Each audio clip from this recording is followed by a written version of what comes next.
Hey there, and welcome to the channel. In today's video, we're going to be taking a look at something that's really popular on FinTwit, which is serial acquirers, especially Swedish serial acquirers.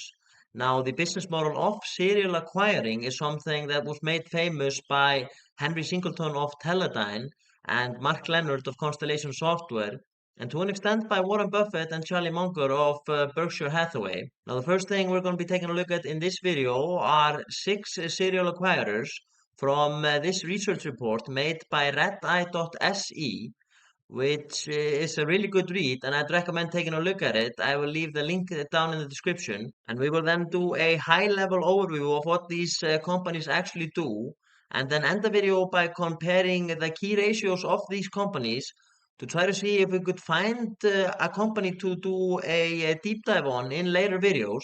But I've already done a deep dive on Teqnion. You can see the link for that video in the description. But before we get into it, I do want to ask you to smash the like button and subscribe to the channel if you haven't already.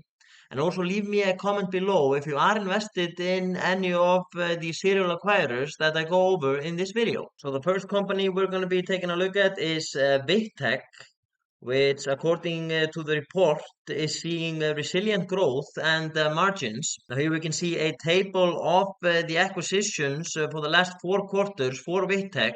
And Vitec has been pretty active in adding to their portfolio, having bought 7 companies, with the biggest one being Enova, which had sales of 309 million Swedish krona, which is about $30 million, I believe, with a growth contribution of 11%. But they bought a very tiny company as well called DL Systems AB with sales of only 8 million Swedish krona and with a growth contribution of 0.3%. Now, if we go to their website, Vitec is in the vertical software space, which is something similar to Constellation Software, where the company develops and delivers standardized software for various niches, such as pharmacies, banks, car workshop, real estate, healthcare, and education. Vitec has a lot of business units, which you can see on their website. For example, they have a software solution for the laundry business, which is something that's pretty specialized. Now, the next company that piqued my interest in the research report is called Lagercrantz.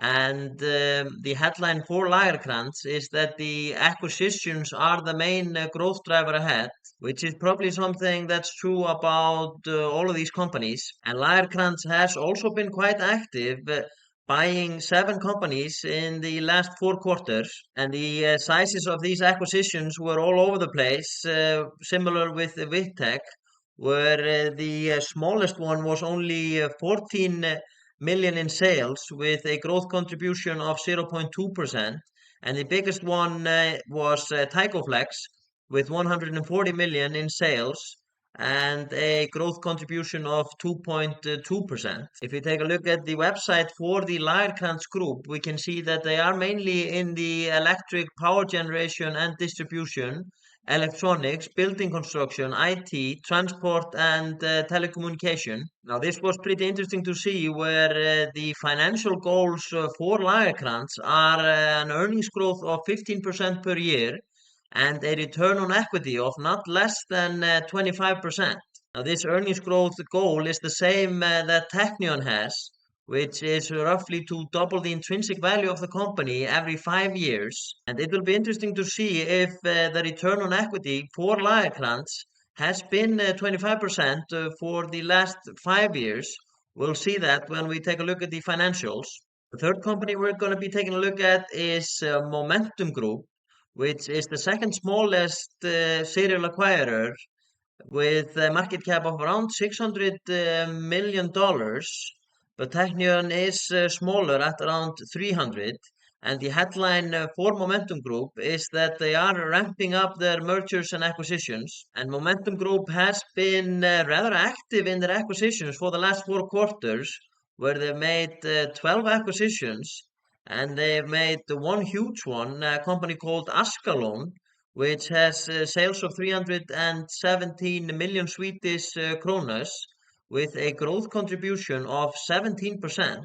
And we can see that Ascalon's sales are almost half of what the other 11 companies have in sales. And on the Momentum Group website, we can see a list of companies that they own. And the big purchase they made this year, Ascalon, is a company that has a leading position in advanced valve solutions, primarily for the power, refinery, and process industries in Sweden, Denmark, Finland, and Iceland. Now, I don't really understand what that company actually does, but like I talked about in the video about Teqnion, I don't think it's important for us to understand every single business that the serial acquirer owns.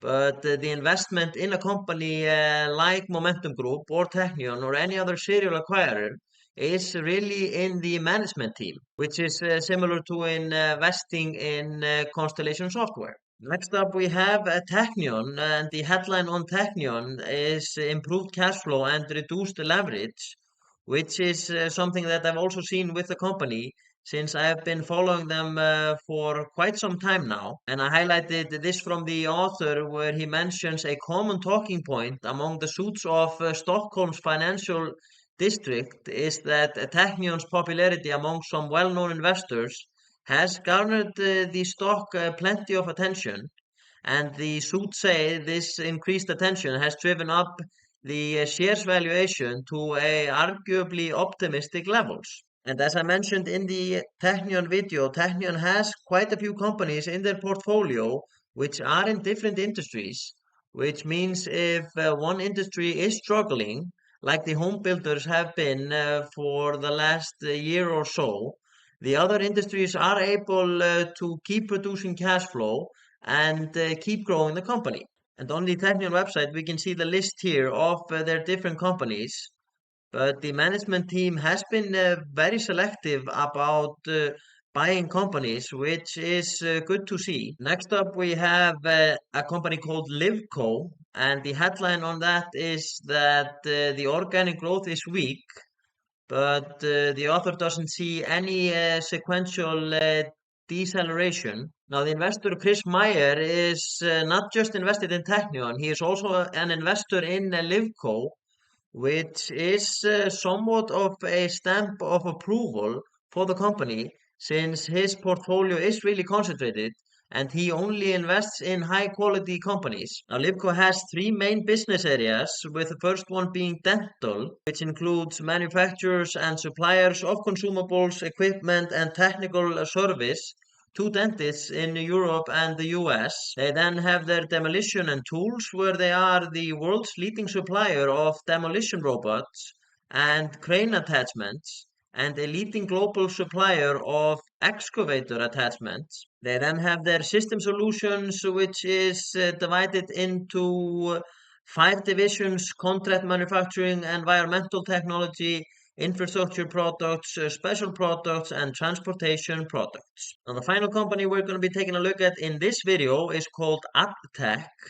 And the headline on Addtech is that they have tougher comparable figures ahead, but solid margin expansion. Now, Addtech is comprised of 150 independent companies, where they are split into automation, electrification, energy, industrial solutions, and process technology. We could then dig further into each business area. For example, if you look at automation, you can read about it here and see that automation is actually split into the following business units, which is motion and drives and industrial IT and sensors. This is definitely something you would want to dig into further if you are interested in investing in Addtech. Now, we're going to be ending the video by comparing these six companies together and see which one we like the best based on the financials. It is always good to see a healthy 1-year free cash flow growth rate, but it doesn't really tell us much. We have to look out to the 3 and 5 year growth rate. And in the 3-year free cash flow growth rate, Teqnion has all of these companies beat with a 99% growth rate. The weakest growth rate of these six companies is with Momentum Group, which only has a 10% CAGR. Now, if we look out 5 years, Teqnion is still beating the rest of these companies with a 45% growth, but the rest of these have pretty healthy CAGRs for the 5 years, except the Momentum Group, which doesn't have financials going back 5 years. Now, if we look to the valuation, Lagercrantz has the best valuation of the six companies, but none of these companies are valued at really crazy levels, except maybe Vitec, which is probably because they are acquiring software companies, which is always popular. If we look towards return on invested capital,